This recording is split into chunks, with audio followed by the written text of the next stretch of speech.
Hello everyone, welcome to Insights IS. The aim of our program, that is Current Affairs Booster, is to simplify your preparation and to increase the hit ratio so much so that you can clear the prelim and score more than 140 plus in the prelims.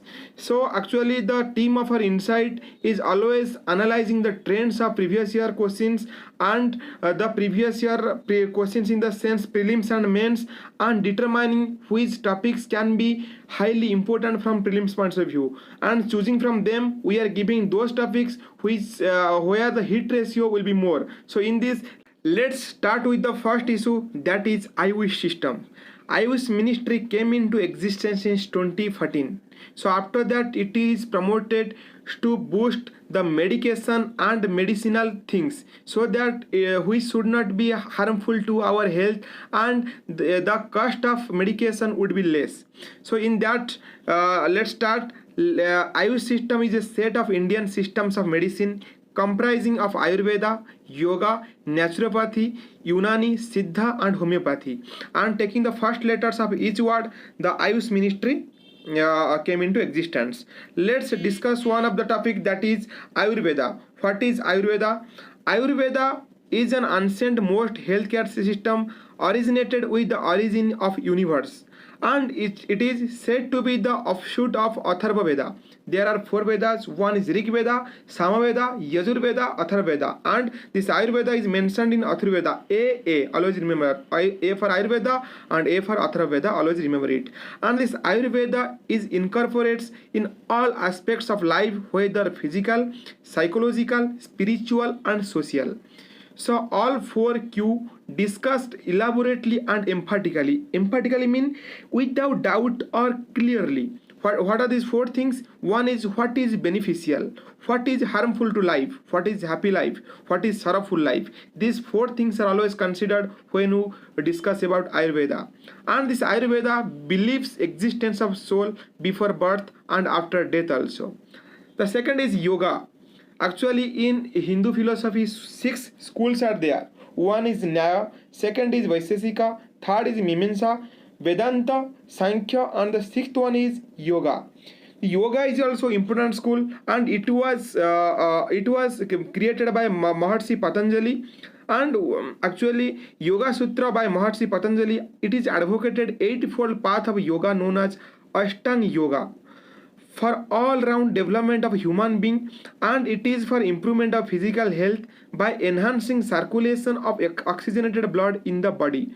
And guys, always remember that every morning exercising and doing yoga is very much important, because when you do exercise, oxygen are mixed in the blood and that will give you relaxation. And you know, when you do exercise, one hormone is secreted from your body, that is known as few hormone. And if the hormone will be there in the body, whole day you will feel happy, whole day you will be feeling motivated. And sometimes it is very hectic, when you guys feeling boring or non-exciting, always go for a jogging or do yoga, and it is very much good for you.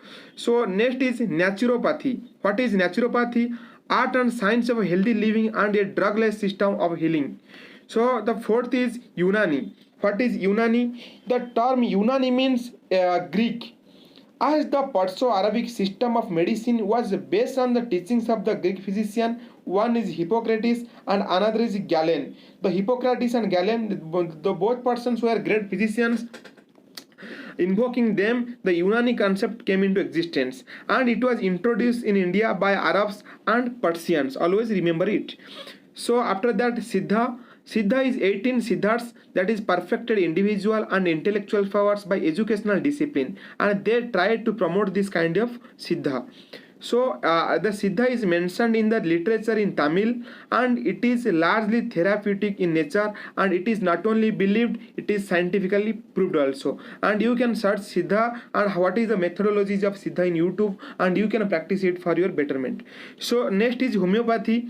It is a great medication system, and it is based on the natural law of healing, that is similia similibus curantur, which means likes are cured by likes. In Hindi there is a kahavat, काटे को काटे निकालता है, you know, in this concept this homeopathy is made. The scientific basis by Dr. Samuel Hahnemann. You know, when you are going to a homeopathy store, you will see a picture or a image of this person, Dr. Samuel Hahnemann, having a long hairstyle, and this is the person. And after is Soa Rigpa. Who is Soa Rigpa? It is a Tibetan system of medicine and majority theory practice similar to Ayurveda. Okay, then what is the advantages of AYUSH system? Allopathic system, and mostly allopathic system actually becoming most dangerous for health, and you know, for long term it is not good for to take the place of that AYUSH system came to existence, and it is to fill up the gap between demand and supply because population is increasing and poverty is there in India, and obviously allopathic is not that much good when it comes to normal treatments. So that case AYUSH will be a great boom. And medical practitioner, and because medical practitioners are very less, 76 out for 1 lakh for population, and it is very difficult to get out of that problem. So for that AYUSH will be a very good thing. And AYUSH is highly socially acceptable, and it is traditional, lower side effect is there, and relatively cheaper. Everything is good in the AYUSH system, so we should follow AYUSH. And what are those government systems already were discussed in 2014. AYUSH ministry was established. Our national AYUSH mission is there. AYUSH wing in railway and defense hospital now introduced so that we can promote AYUSH, building institution of excellence for AYUSH, and 12,500 AYUSH health and wellness centers under Ayushman Bharat is there. So let's move to the second issue, that is National Integration Council. In the backdrop of the of Ayodhya verdict now pending in Supreme Court, and someday it is going to be declared, there is a possibility of unhealthy environment to tackle that. This National Integration Council is coming into existence. Always remember, this National Integration Council does not sit every year, and obviously first was taken in 1962. After that it was in 2013. So now it is going to be taken, and actually this National Integration Council is an extra constitutional body chaired by Prime Minister of India. What are these composition? Cabinet ministers, chief minister of states, political leaders, chairman of UGC, commissioner of SC&ST, representative of industry, business and trade unions are there, so that they can discuss an holistic interest. So that in this it is to combat the evils of communalism, casteism, regionalism and linguism as a follow-up of the National Integration Conference held under chairmanship of the then PM Pandit Jawaharlal Nehru in 1961. So guys, remember, we are doing everything to tackle communalism, casteism, regionalism and linguism. Now what about poverty? The poor farmer is always suffering the most because he is providing food to everyone. There is no such big platforms to address his problem. That should be addressed. It is my dream. So the next is main task of this National Integration Council is to examine problems of national integration and make necessary recommendations. And 16 meeting held till 2019. The first already I told in 1962 and last was in 2013. Not every year it has been taken. So this is the 2019 again. The National Integration Council is going to sit. So it was passed resolution on communal harmony and ending discrimination in 2013. Remember it. You can use it in main answers. So next issue is Kyasanur forest disease, that is KFD or monkey fever.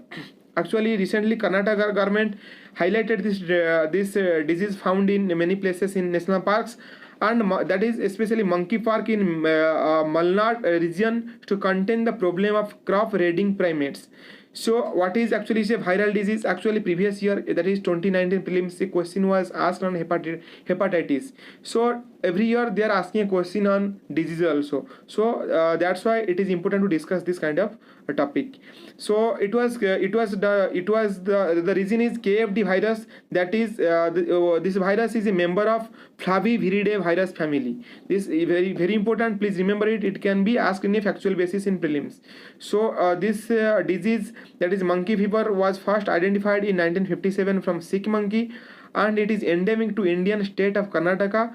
Rodents, shrews, monkeys, common host for KFDB after being bitten by infected hard sticks, that is Hemaphysalis spiningera.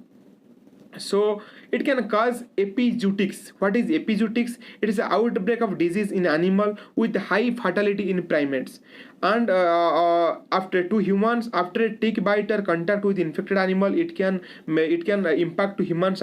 Always remember, no person to person transmission has been described. It can be transmitted from animals to humans if a bite is there, but it is not to person. Once infected, ticks remain so for life and are able to pass KFD to offspring via the egg.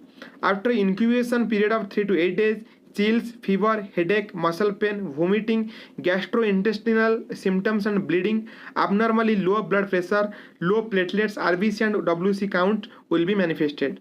So early stage molecular detection by polymerase chain reaction, that is PCR, or virus isolation from blood. Later serologic testing use enzyme linked immunosorbent serologic assay, that is ELISA test, can be performed. If in prelim it is asking with which ELISA test is related, it is related also with Kyasanur first disease.